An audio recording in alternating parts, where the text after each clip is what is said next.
Bonjour Cindy et bienvenue à toi dans cet épisode de Naissance souveraine. Merci de le créer avec moi. On va parler de tes deux derniers enfantements. Le premier qui a été un AVAC, un accouchement après césarienne. Et le dernier, un NANA, un accouchement non assisté. Donc voilà, c'est des formes d'enfantement qui sont hyper euh, intéressant parce voilà, il y a beaucoup de peur potentiellement sur ces sujets-là. Donc merci de venir pour ça. Dans un premier temps, je te laisse le micro pour que tu puisses te présenter, s'il te plaît. Ok, donc je m'appelle Cindy, j'ai 42 ans, 43 ans. J'habite en Touraine, à la campagne, avec mon chéri et nos quatre enfants. Euh, que dire, on mène une vie plutôt simple, on essaye d'être proche de la nature, de valeurs plutôt, ouais, je dirais simples, en construction permanente, au sens propre comme au sens figuré d'ailleurs. Euh, Euh, on aime la vie qu'on mène. Avec quatre enfants, c'est un peu sport, mais on essaye, voilà, de surfer sur la vague du mieux qu'on peut. Je suis aussi, en plus d'être intéressée par la nature qui m'entoure, intéressée aussi par celle qui est en nous, notamment par la puissance de notre corps féminin. Je pense que c'est ce qui fait qu'on se retrouve là ensemble. Euh, voilà, en gros. Merci beaucoup. Alors, donc tu as fait comme je disais tout à l'heure, un AVAC et un NANA pour tes troisième et quatrième enfantements. Qu'est-ce qui ont été les expériences et les prises de conscience qui ont pu te mener à ces choix tranchés-là?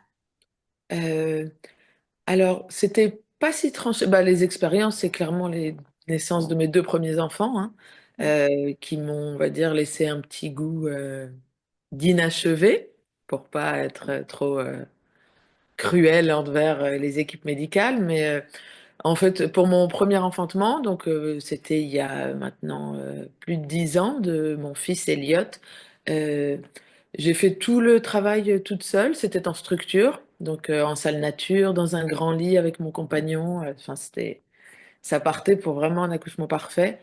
Et puis, en structure, il a été décidé à un moment qu'il fallait que les choses aillent plus vite.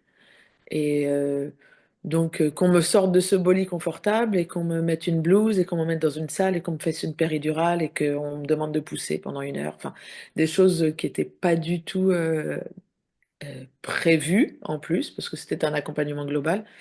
Je me suis vraiment pas du tout sentie respectée. D'un seul coup, je partais de cette puissance que je ressentais, même pour un premier enfantement. Je sentais bien qu'il se passait quelque chose d'incroyable dans mon corps et que j'arrivais à gérer, à l'impression d'être une petite fille qu'on emmène. Et puis clairement, on m'avait pris par la main pour m'emmener dans une salle à côté où là, on pourrait vraiment médicaliser le truc d'un seul coup. Et, euh, et j'étais très contente d'accueillir mon fils, etc. Mais c'est vrai qu'il est resté quelque chose de la dépossession, en fait, de son corps, de son enfantement, etc. J'avais déjà eu l'envie d'accoucher seule, mais il a été très très facile de m'éloigner de cette idée parce que je ne savais pas, j'étais une prémipare, etc. Donc non, non, non. Et puis j'étais pas accompagnée dans la région où j'étais, il n'y avait pas de sage-femme qui proposait d'accompagner à la maison. Donc lorsque je suis tombée enceinte de mon deuxième enfant, la question ne s'est pas posée un instant. J'ai tout de suite dit à mon compagnon, notre fille, elle va naître à la maison, c'est ce que je veux.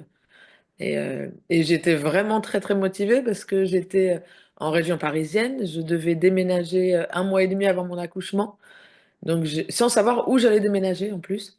Donc j'ai cherché dans tous les départements potentiels où je pouvais atterrir toutes les sages-femmes qui accompagnaient, et j'en ai rencontré plein pour être sûre d'avoir voilà quelqu'un qui accepte de m'accompagner. Et malheureusement, on a fini en césarienne en urgence, hospitalisée en soins intensifs pour ma fille, moi avec des séquelles assez importantes. Donc là aussi, ça n'a pas été une réussite. Alors Mais, juste pour qu'on puisse avoir un petit peu plus de précision, qu'est-ce qui a fait? Parce que est-ce que tu as glissé le long du toboggan des interventions ou est-ce qu'il y avait voilà, Un Non, problème en fait, spécifique? j'ai rompu la poche des os prématurément et le travail ne s'est pas du tout mis en route, malgré toutes les tentatives qu'on a pu mettre en place.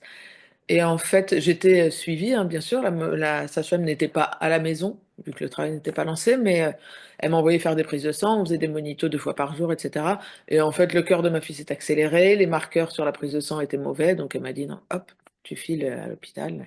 Et une fois arrivée, malgré la perfusion d'antibiotiques, euh, il n'y a pas eu du tout d'amélioration, et plutôt même l'inverse. Donc, on a été très rapidement emmené au bloc.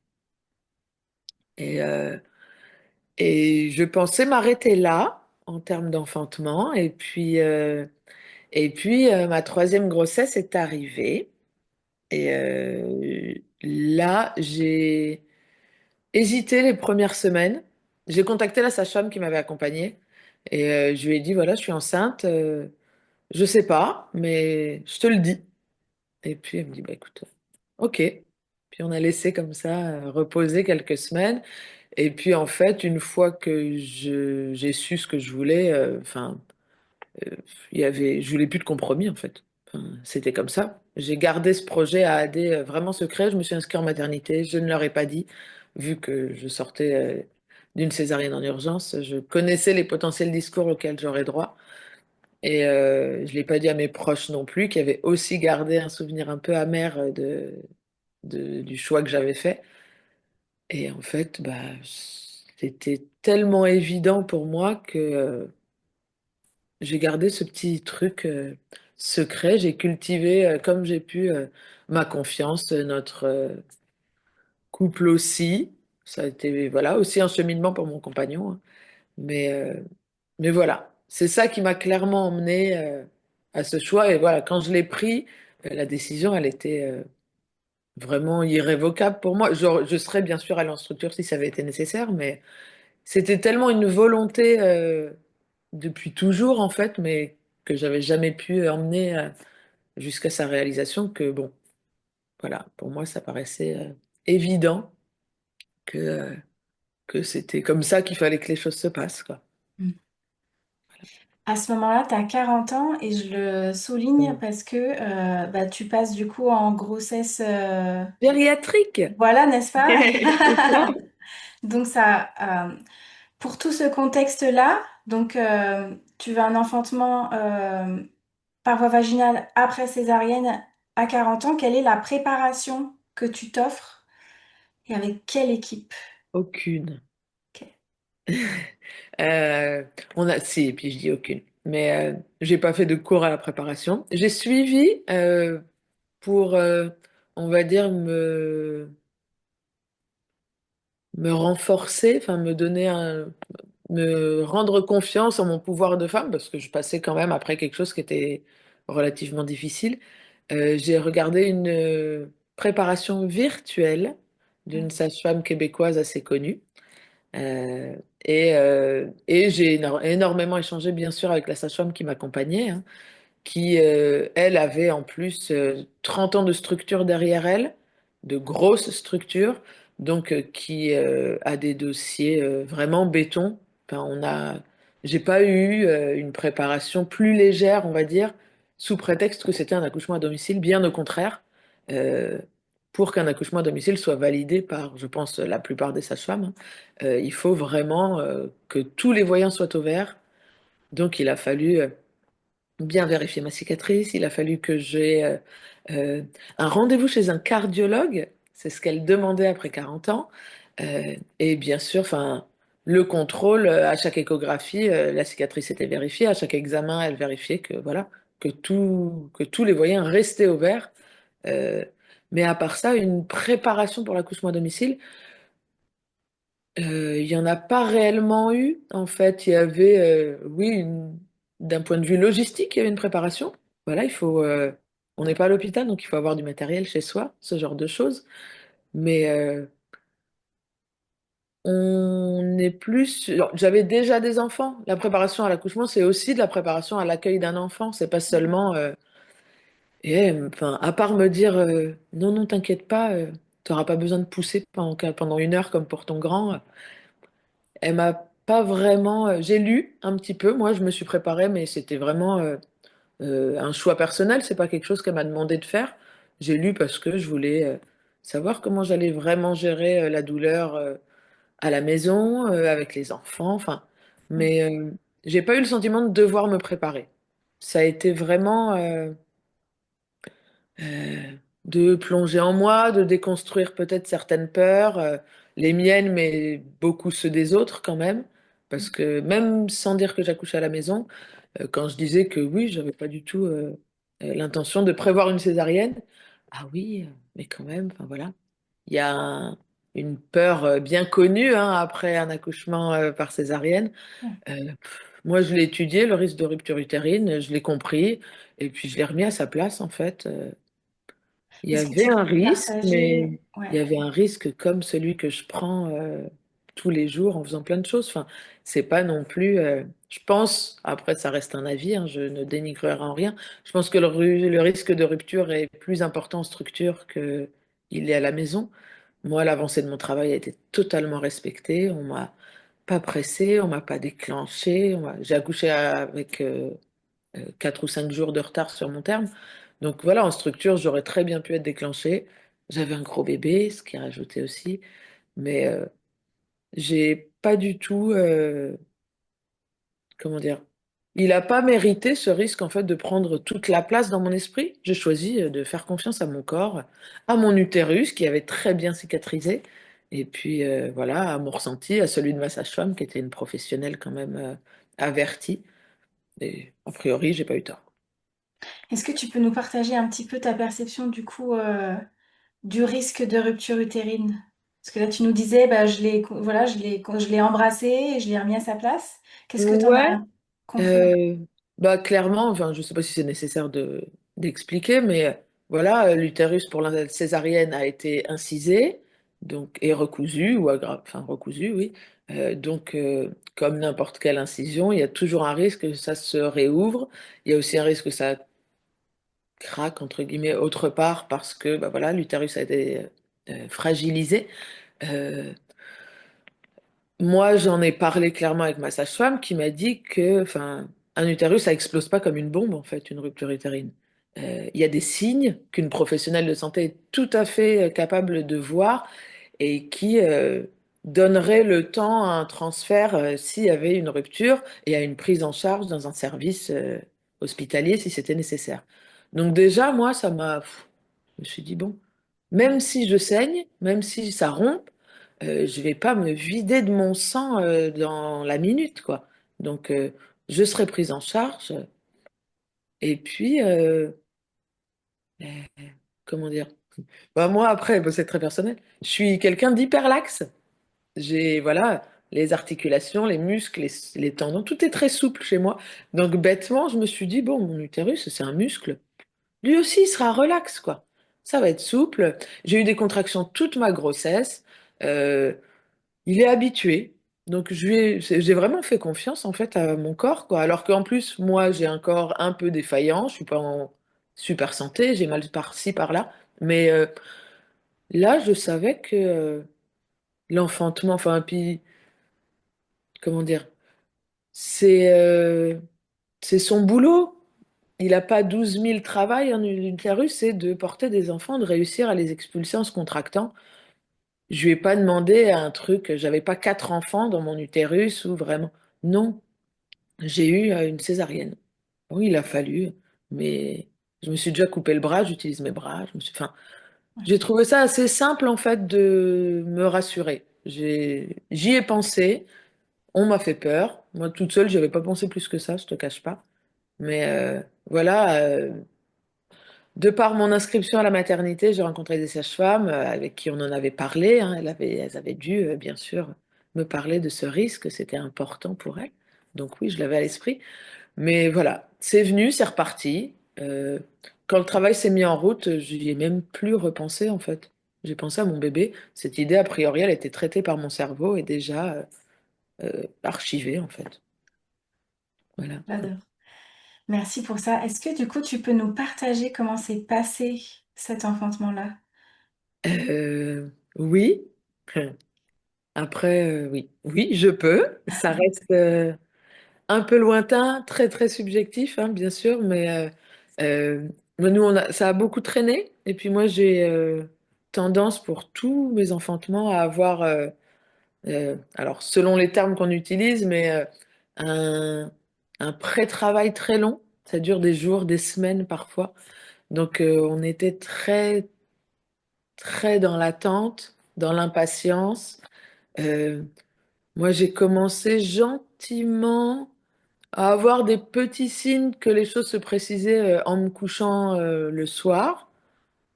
Et, euh, et oui, je crois que j'ai eu voilà, un petit peu de sang, des choses qui disent, bon, il va peut-être se passer des petites choses.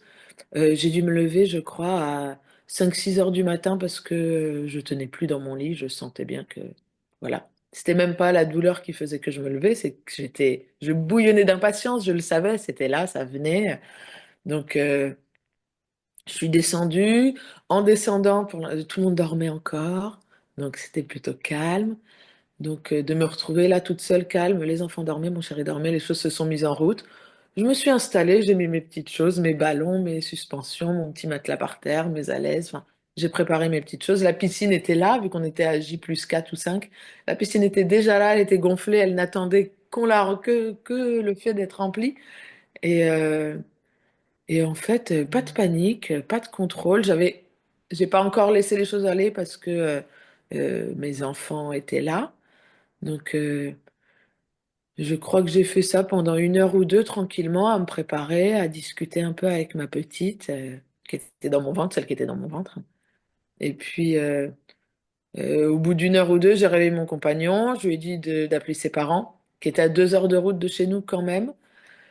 Et en fait, ça s'est trop accéléré pour me dire je vais rester 2 heures avec mes enfants parce que une fois que mes enfants se sont réveillés, ils sont venus et puis plein d'amour pour leur maman, ils étaient là à me caresser, à me parler, etc. Et j'avais déjà plus envie de ça en fait. Je voulais pas qu'ils viennent me parler, qu'ils me demandent ce qu'on mange au petit-déj et puis s'ils mettent les chaussettes bleues ou les chaussettes vertes. Donc mes enfants sont partis. Mon mari les a emmenés chez un voisin. Donc, j'étais encore un peu dans la logistique, j'ai eu beaucoup de mal à décrocher. Et d'ailleurs, j'ai eu du mal à décrocher tout mon accouchement. Mais une fois que les enfants sont partis, il devait être 9 heures et là, ça s'est bien accéléré. Donc, on a appelé notre sage-femme qui est arrivée 1 heure après. Et en fait, bah, j'ai un peu fait ce que je voulais. Et ça, c'est un des avantages incroyables d'une naissance à domicile, quoi. J'ai pu vadrouiller entre la table de la cuisine, le canapé, le parterre, le matelas, enfin voilà. Me promener, aller aux toilettes autant que j'avais envie, boire, grignoter. Enfin, je me souviens pas exactement de ce que j'ai fait, mais je me souviens de cette liberté de mouvement, de choix, de musique. Mais la musique, non, j'aime pas ça, change ça, remets, éteins, allume. Je veux du chaud, ouvre la fenêtre.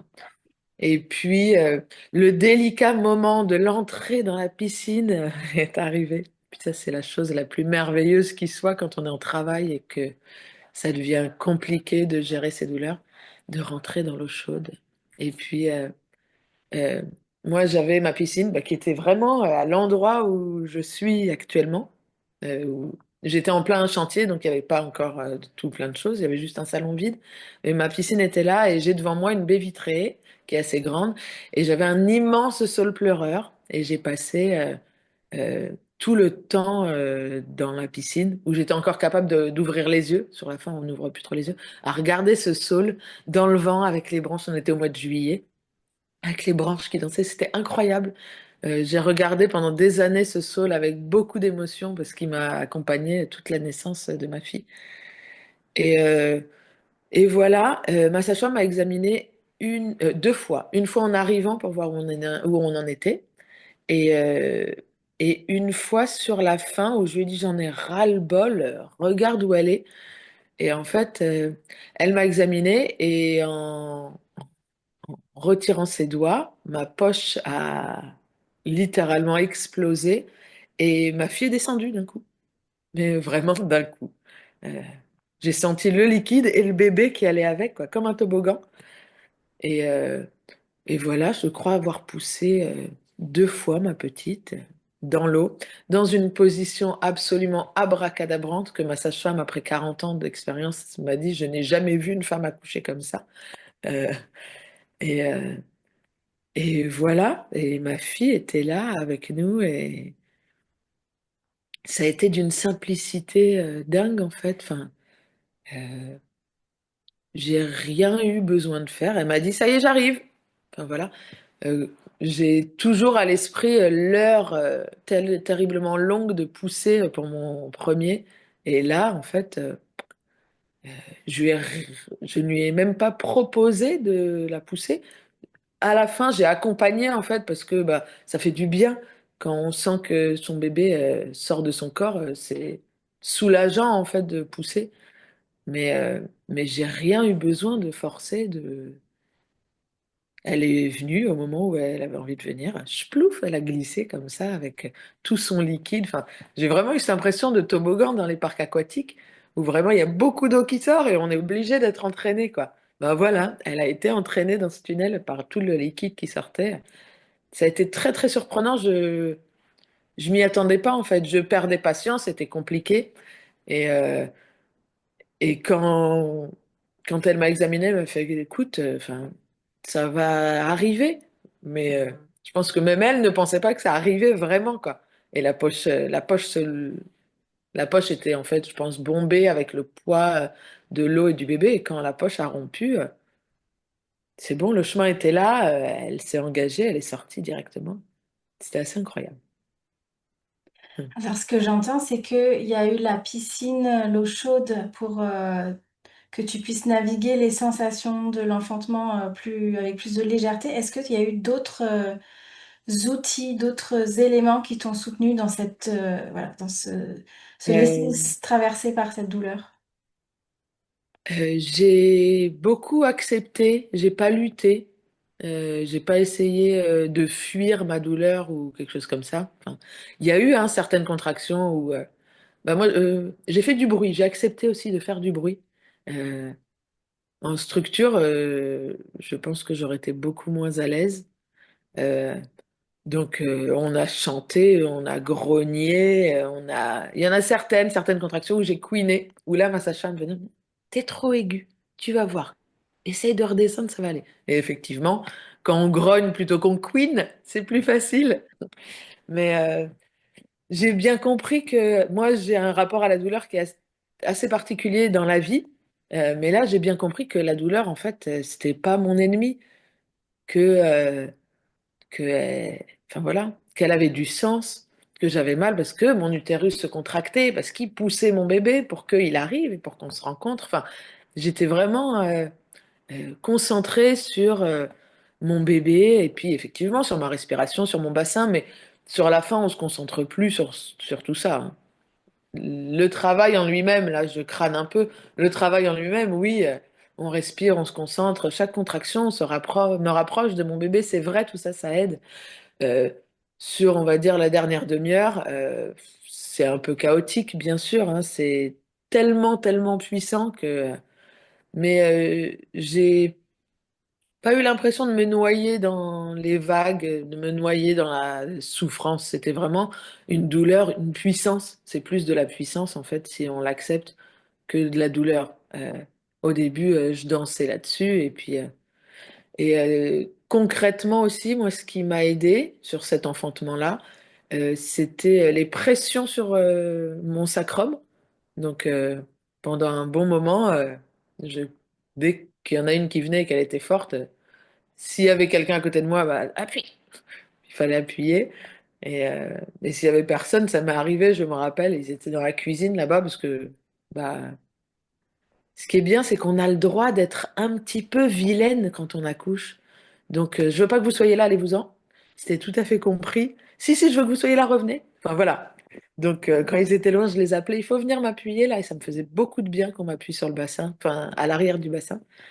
Et j'ai eu un peigne aussi qui m'a beaucoup aidé. Donc, la technique du peigne, pour celles qui n'utilisent pas, c'est de mettre les dents à l'intérieur de sa main et de serrer fort. Et en fait, notre cerveau ayant du mal à se concentrer très fort sur deux douleurs à la fois, bah, il en oublie un petit peu les douleurs de contraction. Ça marche pendant le travail intense. Sur la fin, le pen, je l'ai balancé et puis voilà. Euh, Pour ma fille, j'avais pour la dernière, on y reviendra, je suppose, mais j'avais pas de peigne et du coup, j'enfonçais mes ongles dans ma main et ça a fait le même effet. Ça marchait aussi très bien. Voilà. Mais je pense que les techniques sont propres à chacune, hein. Il y en a. Enfin, ma sage-femme au début, elle m'a dit j'essaye ça. Donc elle me faisait des pressions sur les côtés. J'aimais pas du tout. Euh, J'essaye ça, de soulever le ventre pendant la contraction pour pas. J'aimais pas du tout. Enfin, voilà. Et je pense que chaque femme et chaque enfantement, en fait, va avoir besoin ou pas, mais de différentes petites techniques. Ouais, d'où l'intérêt, en fait, finalement, alors, soit soi-même d'en apprendre plusieurs, soit d'avoir une personne, qui puisse nous en proposer. Et effectivement, l'important, du coup, c'est de dire, de reconnaître son oui, de reconnaître son non et de l'assumer pleinement à ce Oui, moment-là, quoi. Parce que c'est le clair. corps sait, Mais effectivement. l'eau chaude, c'est un grand oui, hein. Et de tout, enfin, voilà, de tous les échanges que j'ai pu avoir avec des femmes qui ont vécu aussi un accouchement ou un travail dans l'eau, c'est un grand oui universel. Enfin, l'eau chaude, c'est magique. Se rentrer dans. Déjà, on est plus léger, puis c'est chaud, c'est cocon, c'est assez incroyable. Moi, j'ai dû sortir 2 fois, je sais plus pourquoi, et j'ai détesté ça. Je râlais comme pas possible. Remettez-moi dans l'eau. Non, non, l'eau chaude, c'est génial. Si tu peux nous donner peut-être quelques grandes clés qui ont permis cet enfantement-là possible, qu'est-ce que tu nous donnerais? Euh, le silence, vraiment, la paix, enfin la paix. On est dans un travail c'est aussi la guerre, hein, mais la paix dans le sens où on n'est pas dérangé. Enfin, tu parles du choix de l'enfantement ou tu parles du fait que l'enfantement se soit bien passé Oui, lui-même? que L'enfantement, l'enfantement se soit ouais. bien passé, ouais. Donc oui, oui, le silence, le non-dérangement, la non-intervention. Enfin, moi, j'ai eu la chance d'avoir une sage-femme, parce que je pense qu'il y a aussi des sages-femmes à la maison qui sont un petit peu interventionnistes, mais et puis c'est tout à fait adapté, hein, quand c'est moi me concernant, j'ai beaucoup apprécié que ce soit pas le cas, et j'ai même trouvé que c'était trop le cas alors qu'elle était tout à fait en retrait. Mais je crois que c'est Michel Audin qui disait dans un de ses livres que la place de la sage-femme dans une naissance, en fait, c'est de tricoter sur une chaise au fond de la pièce. Et pardon, moi, c'est vraiment ça qui. Savoir que si ça va pas, elle est là. Si j'ai besoin d'elle, elle est là. Mais si j'en veux pas, elle n'apparaîtra pas, en fait, elle me dérangera pas et elle me laissera vivre les choses comme j'ai envie de les vivre. Et ça, vraiment, moi, c'est ce qui m'a convenu. Mon compagnon a aussi su vraiment être en retrait et être là quand il fallait. Euh, on a des photos un petit peu où je vois, enfin, je suis à quatre pattes, enfin, à quatre pattes sur mon canapé allongé et puis il est là à m'appuyer justement. Euh, et puis quand je disais à boire, il me donnait à boire et puis, mais pas du tout. Il est jamais intervenu sans que je lui demande. Ma sage-femme quasiment non plus. Et moi, c'est ça qui m'a aidé en fait de pouvoir faire ce que je voulais comme je le voulais et sans être dérangée. Je pense que si j'avais eu besoin d'être soutenue et cocoonée, j'aurais aussi pu l'avoir du fait d'être à la maison et ça aurait répondu à ce besoin-là. Je pense qu'il y a des femmes qui doivent avoir ce besoin-là. Mais voilà, moi, oui, le silence, savoir que rien n'allait entraver le processus en fait. Et moi, j'ai trouvé ça très rassurant. 1 an et demi plus tard, tu es de nouveau enceinte Et oui, et tu fais de nouveau ce choix d'enfanter à domicile. Qu'est-ce qui est oui. différent pour cette naissance-là? Voilà. Dans toi, ta préparation, dans le suivi, dans l'équipe qui t'accompagne, voilà, autant dans Bah, tout je ça. pense que bah, là, je suis allée encore plus loin dans la confiance. J'avais autant pour Pia, donc la naissance dont on vient de parler, ma troisième. Comme je te disais, il y a eu quelques semaines au début où je savais pas. Je sortais quand même d'une césarienne. Je me suis posé la question. Là, enfin, pour rentrer vraiment, ça a été une grossesse très surprise. Nous étions en route vers une vasectomie, donc vraiment une surprise. Euh, Avant de savoir si j'allais garder ce bébé, je savais que j'accoucherais à la maison. Enfin, c'était l'inverse était pas du tout, enfin, ça m'a même pas traversé l'esprit que je puisse accoucher autrement que naturellement chez moi. Il y aurait une pathologie là aussi, voilà. Bien sûr, je suis, je suis comment dire, très prudente vis-à-vis de ça, hein. Mais c'était une évidence en fait. Il y avait pas de peur, il y avait pas de doute. Pour moi, c'était une certitude tranquille. C'est comme ça que les choses se passent. Enfin, c'est ma nouvelle norme en fait. J'ai accouché comme ça, donc évidemment que autrement, c'est inenvisageable. Je ne l'avais inenvisageable vraiment dans le vrai sens du terme. Je ne l'ai même pas envisagé. C'était sûr. Et comment s'est passée cette naissance-là? Euh, alors cette naissance-là, j'avais préparé un accouchement à domicile également. Et sachant, j'étais très rassurée. Là aussi, on était à J+7, donc euh, il y a eu vraiment un très très long travail enfin une mise en place du travail qui était très très longue. J'ai eu des contractions qui m'ont fait douter du travail qui se lançait pendant des jours et des jours avant. Et en fait, sachant que avec mon expérience de la naissance avec mon enfantement précédent. Euh, je me suis dit, je vais appeler vraiment ma sage-femme au dernier moment. Donc, tout le travail, je l'ai fait toute seule dans mon salon. Pareil, enfin, c'était la nuit en plus, donc ça facilitait. Tout le monde dormait. Je n'avais pas de mode de garde pour mes enfants. Donc, mes enfants étaient là. Et je savais pas comment, qui, que quoi, mais je me suis dit, bon, ça va aller. J'avais prévenu une amie qui habitait quand même à 1 heure et demie de chez nous. Donc elle, je l'ai appelée au milieu de la nuit, vers 4 5 heures, en me disant, bon, prends la route. Oui, 5 heures, je crois. Et, euh, et en fait, au même moment, donc j'ai fait de 23 heures à 5 heures du matin, j'étais toute seule dans mon salon. J'ai fait mes petits trucs, je me baladais, je buvais un petit thé sur le ballon, des massages, des machins. Enfin, j'ai fait ma petite vie tranquillement. Et vers 5 heures, 5 heures et demie, ça s'est un petit peu accéléré, mais je n'avais pas prévenu ma sage-femme parce que je voulais pas qu'elle vienne trop tôt. Et en fait, quand je l'ai appelée, elle m'a dit que j'ai entendu au téléphone. Je lui ai dit, t'es pas chez toi? Elle me dit, non, je suis en voiture. Ben, qu'est-ce que tu fais? Ben, je vais sur une naissance là. Ok. Donc, petit instant quand même un peu difficile, mais elle me dit, bon, bah, quand ça s'accélère, vraiment, tu me rappelles. J'ai raccroché et ça s'est accéléré vraiment. Donc, vraiment instantanément.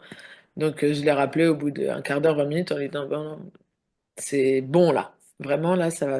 Elle me dit, bah non, je vais pas pouvoir venir. Elle me l'a pas dit. Non, elle me dit, passe-moi Pierre. Donc, je réveille Pierre et je lui dis, tiens, c'est Isabelle. Je crois qu'il y a un truc chelou. Et, euh, et en fait, il raccroche et il me dit, elle va pas pouvoir venir. Comment ça? Donc, j'ai paniqué 10 minutes, un quart d'heure. Je l'ai rappelé. Comment ça, tu viens pas? Elle me fait, non, tu ne me parles pas, tu me passes Pierre. Elle, dans le souhait de ne pas me faire paniquer, mais en fait, enfin non. J'ai bien, bien paniqué, hein, 10 minutes, un quart d'heure. Et en gros, je la reprends quand même. Je fais, non, je veux pas que tu me parles, toi, fais ce que tu as à faire. Mais je fais quoi? Je dis, bah, soit tu vas à la maternité, soit tu vas pas à la maternité. Et je ne suis pas allée à la maternité. Au tout début, ce choix, c'était même pas un choix de confiance, parce que là, c'était la panique. C'était je vais pas accoucher dans ma voiture, c'est hors de question. Et puis je vais pas enfin, appeler les pompiers, mes enfants sont là, je vais pas laisser mon mari, non, on reste à la maison, tout ira bien. Bon, et puis mon mari a pas du tout. Moi, voilà. Donc, une fois que j'ai pris cette décision, en fait, la panique est redescendue très vite pour moi. Mon chéri, c'était un peu plus compliqué. Euh, et lui, en fait, il s'est complètement fermé. Enfin, donc c'était soit il se roulait en boule dans un coin, soit je le mobilisais un peu. Donc il est parti tout faire. Voilà, tu vas remplir la piscine, tu vas brancher ça, tu vas faire un feu. Et il s'est activé comme ça, ce qui était tout à fait utile parce que moi j'étais plus du tout capable. J'étais vraiment, on va dire, sur la dernière ligne droite, je pense, et c'était très très intense. Donc, comment dire, j'ai essayé de tromper la peur comme j'ai pu, me recentrer et puis rentrer dans l'eau très vite parce que je savais très bien que ça allait me faire du bien. Et voilà, il a fait son feu, il s'est posé dans le canapé à côté de moi et puis il m'a laissé faire ce que j'avais à faire en fait. Et mon amie est arrivée à 7h moins 2. Elle a fait couler son café et à 7h03, ma fille était là. Donc ça a été assez. Et puis là, je sais pas quand est-ce que la poche s'est rompue. Je crois que la poche ne s'est quasiment pas rompue vraiment avant la sortie. Donc j'ai senti ma fille, je lui ai parlé, elle est. On a fait ça ensemble. J'ai vraiment eu l'impression, vu qu'il y avait personne d'autre, mon mari était pas là, enfin pas là. Il était dans la même pièce, mais il n'était pas là à me tenir la main ou à m'accompagner. La sage-femme non plus. Mon ami faisait son café. Donc j'ai vraiment eu cette impression de tête à tête avec ma fille. On y va, allez, c'est parti, quoi. Et, euh, et je l'ai pas poussée du tout. J'ai poussé, enfin, je crois qu'elle est sortie avec une main comme ça. Donc, ça m'a gênée. Donc, j'ai pas pu. La tête est sortie et j'ai senti que c'était pas très agréable. Et puis, pas très agréable. J'imagine bien qu'une tête qui sort d'un vagin, c'est pas très agréable. Mais là, je sentais que c'était pas très agréable, bizarre. Donc, je l'ai juste poussé sans attendre que la deuxième contraction sorte de son corps, en fait, pour, euh, pour dégager sa main et son épaule qui me gênaient. Mais sinon, c'est elle qui s'est mise au monde toute seule, en fait. Je bougeais mon bassin comme je pouvais en sentant voilà, le chemin qu'elle voulait prendre. Mais sinon, j'ai rien fait. C'est vraiment elle qui a tout fait.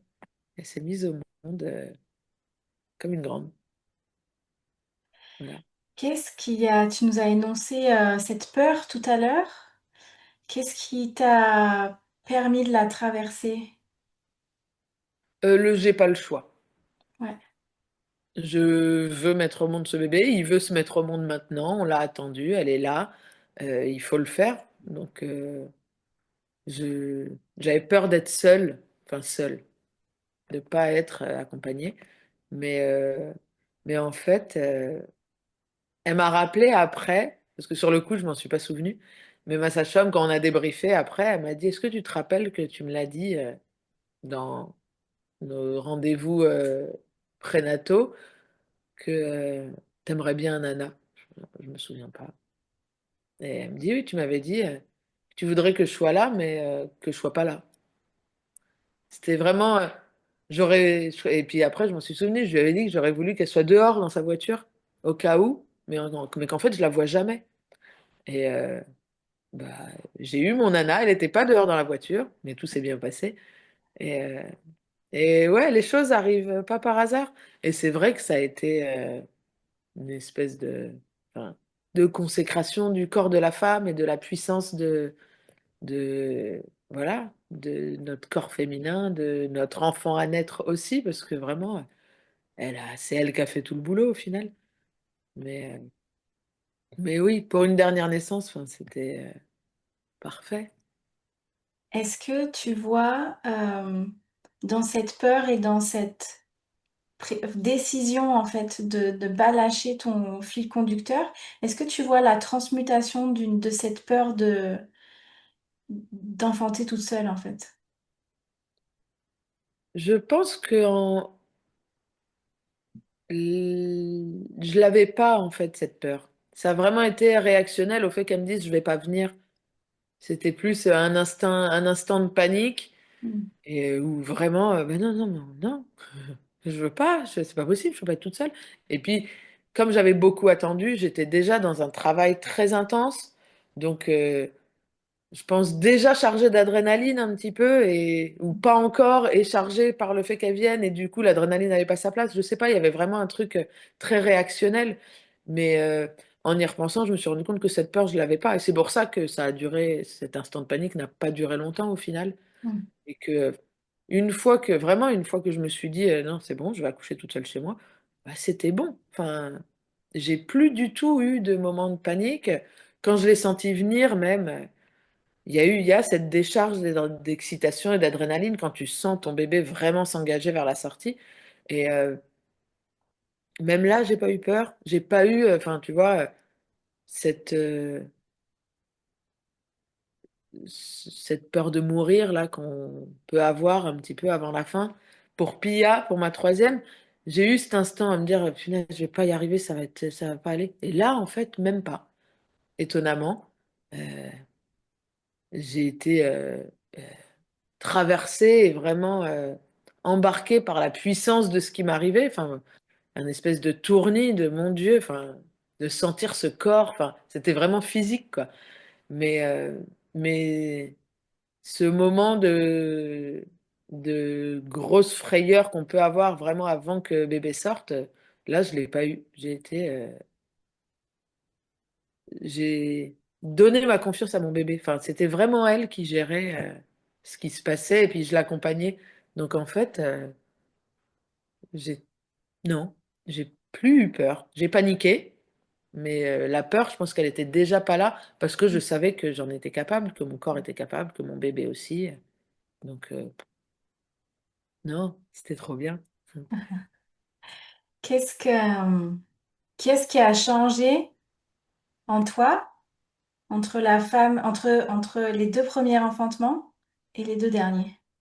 Comment ça t'a Ah transformé? bah tout a changé. Enfin, je suis toujours la même, et j'ai toujours mes peurs, mes angoisses et tout ça, mais en ce qui concerne mon corps de femme, je suis, je choisis. Enfin voilà, c'est ça qui s'est passé, c'est que j'ai choisi, je subissais plus. On troque la peur pour la confiance, on troque, je sais pas, la docilité contre l'instinct. Enfin, on accepte d'être vraiment un animal, mais une femme, mais enfin. Notre puissance, elle est réelle et je pense que j'en avais pas conscience avant. Et ce qui a changé aussi, c'est, je pense, comment dire, ma volonté de transmettre ça. Avant, j'ai trouvé la naissance de mon fils super, hein, et puis j'avais, même si j'avais subi un peu, j'avais cette fierté quand même d'avoir mis au monde un enfant. Mais, euh, mais là, je sais et je veux que tout le monde sache. Il y a un peu ça, enfin, les femmes enceintes autour de moi qui sont en structure, etc. Je vais pas aller faire de la propagande hein, du tout, mais j'aime à leur dire que elles ont le choix, qu'elles sont capables, que parce que ça, en fait, on le sait pas vraiment avant. Et et on a toutes là, enfin, tu vois, j'ai une amie qui est à 39 ou 40 semaines là, et depuis qu'elle a 36, on veut la déclencher. Et elle est toute jeune, elle a 23 ans, elle a un gros bébé. Elle a pris 8 kilos pendant sa grossesse, donc voilà, je me demande à quel point il doit être gros son bébé. Mais bref, et bah oui, là j'ai rendez-vous. Puis elle est toute mignonne. Enfin, c'est tellement un schéma. L'après-midi part, qu'à 23 ans, on lui dit qu'elle sait pas et qu'elle pourra pas et qu'elle a besoin, qu'il va pas passer. Enfin, si, si, les bébés, ils passent, elles peuvent, enfin, tout va bien. Et moi, je passe mon temps à lui dire que tout va bien et que son bébé est parfait et qu'elle est capable et qu'elle a le droit. C'est ça, en fait, c'est qu'on oublie quand on rentre souvent, dans un chemin médical très accompagné, on va dire, on oublie qu'on a le droit, que c'est notre corps, qu'on peut dire non. Et, et puis elle a dit non. Je suis hyper contente. Mais, et puis elle a dit non à 36, elle a dit non à 37, elle a dit non à 38. Et puis tu vois, à 39, et ils lui ont dit, bah non, on va pas vous déclencher, il est trop haut, ça risque d'être compliqué. Donc elle avait bien raison de dire non. Mais, euh, mais voilà, moi je sais que notre voix, elle a du sens et elle a le droit d'être entendue. Et ça, en fait, malgré le caractère un peu cochon que j'ai, euh, en tant que patiente en gynéco, je l'avais moins. Parce que, bah voilà, on est patient, ils sont sachants et on n'a pas trop son mot à dire généralement. Donc ça a beaucoup changé. Et puis pas seulement dans la sphère gynéco, en fait, maintenant, enfin, si je vais voir un professionnel de santé, je sais que j'ai le droit de dire oui, j'ai le droit de dire non, j'ai le droit de pas être d'accord, j'ai le droit de discuter, de donner mon avis. C'est pas apprécié souvent, mais Ce droit, je le revendique aujourd'hui. Et oui, et puis ce qui a changé, c'est que avec le temps passant, je l'ai moins cette espèce de fierté. Mais quand je suis sortie de la première naissance à domicile, j'étais gonflée à bloc. Enfin, c'est moi qui ai fait ça toute seule, chez moi. J'ai respecté mon corps, j'ai respecté mon bébé, j'ai respecté ma nature. J'ai eu besoin de personne pour le faire. C'était vraiment une fierté incroyable. Aujourd'hui, ça s'est un petit peu tassé, mais voilà, là, j'en parle et ça me repapillonne un peu dans le ventre. Donc oui, dans ça, effectivement, et puis c'est une chance de ressentir ça. J'aimerais que toutes les femmes qui enfantent, elles ressentent ça vraiment. Et j'espère que toutes les femmes qui enfantent autrement qu'à la maison, elles ont ce ressenti.